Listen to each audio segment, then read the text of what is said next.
في الظل كده ومحدش واخد باله.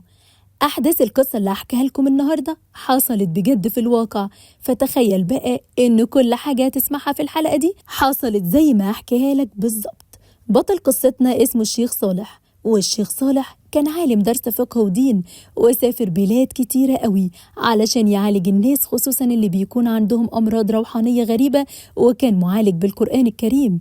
الشيخ صالح قضى عمره كله في مساعدة الناس، وسافر بلاد بعيدة زي باكستان وأفغانستان. وصاحب الحكاية بيقول إنه كان حفيد من أحفاد الشيخ صالح، اللي كان مهما لف بيحب يرجع دايما لقريته ويساعد أهله في المنصورة. وفي يوم سأله حفيده: إيه أغرب حالة عالجتها يا جدي؟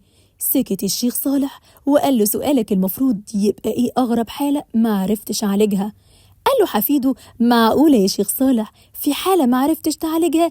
ده انت الناس بتجيلك بالمشوار وبتسافر عشانك. قال له: ما حدش عنده العلم الكامل في حاجة، وفي حالات كتير ما عرفتش أعالجها، بس أصعب حالة كانت حالة أمينة.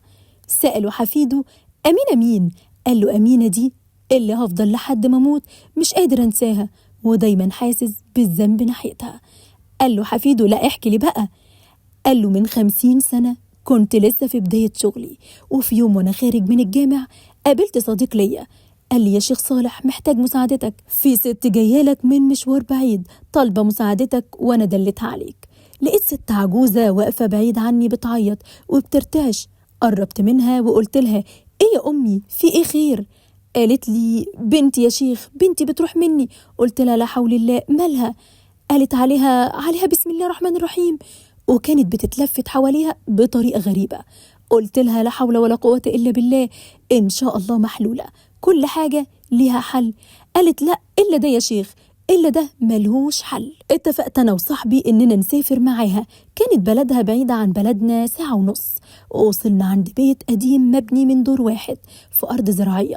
البيت من بره كان كئيب، حسيت بقبضة غريبة وانا داخل.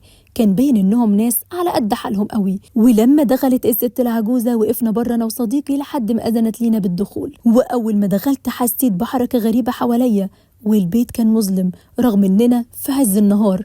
وقالت الأم: هي في الأوضة يا مولانا مش بتكلم حد، بس عندي أمل إنك تقدر تخليها تكلمك.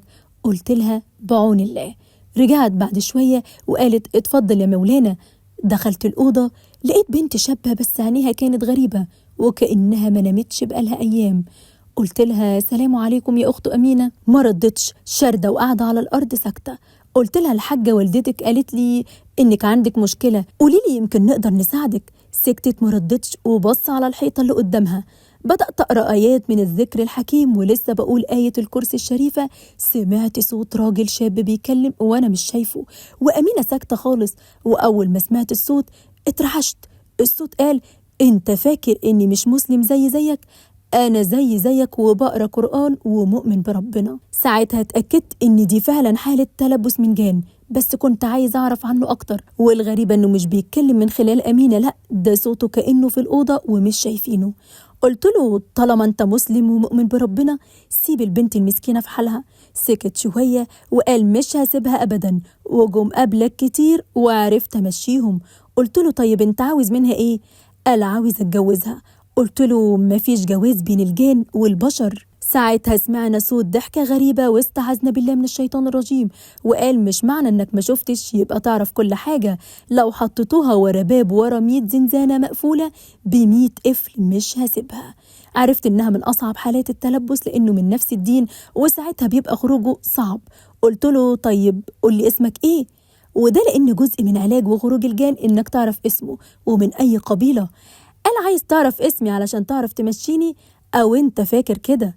عرفت وقتها إنه فاهم كويس قوي هو بيعمل إيه، فسألته: مين اللي عمل السحر الأمينة وبسببه أنت اتلبستها؟ قال: سحر أنا ما حدش يجيبني بسحر، أنا جيت من الأرض شفتها في الأرض والخلا. قلت له: طيب لو طلبت منك تعتقها لوجه الله؟ قال: هشقلب بيك الأوضة. وفي لحظة كأن حد ضربني على راسي وشفت كل حاجة عكس بعضها، وحسيت بجسمي بيترفع ووقعت على الأرض وفقدت الوعي. بس لما صحيت لقيت نفسي مش في الأوضة، لقيت نفسي في مكان مش هتتخيل فين.